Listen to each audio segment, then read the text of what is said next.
આપણું જીવન રોજ નવા પડકારો લઈને આવે છે, જેમાં આપણે કંઈક ને કંઈક નક્કી કરવાનું હોય છે. ક્યારેક નાના નિર્ણયો, જેમ કે શું ખાવું, અને ક્યારેક મોટા નિર્ણયો, જેમ કે કયો ધંધો કરવો. પણ યાદ રાખજો, આપણા દરેક નિર્ણયથી જ આપણા ભવિષ્યનો પાયો નંખાય છે. નિર્ણય લેવાની તાકાત.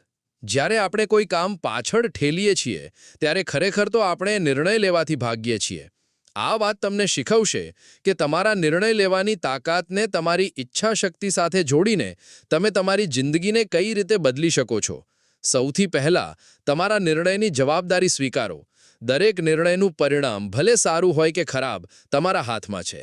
આ જવાબદારી તમને હિંમત આપે છે, ડરાવવા માટે નહીં. નિર્ણયને ટુકડામાં વહેંચો.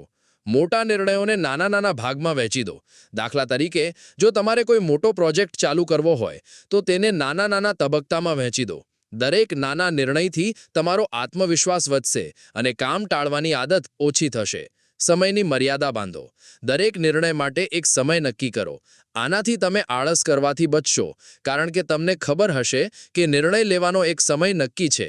પરિણામોનો સામનો કરો. ક્યારેક પરિણામો આપણે ધાર્યા ન હોય તેવા પણ આવે, પણ યાદ રાખજો, દરેક નિર્ણયમાંથી કંઈક શીખવા મળે છે. તમારી ભૂલોમાંથી શીખો અને આગળ વધો. નિશ્ચયનો અભ્યાસ કરો.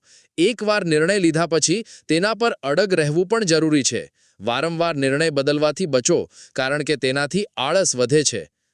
યાદ રાખો, નિર્ણય લેવાની તમારી ક્ષમતા તમારા જીવનની દિશા નક્કી કરે છે.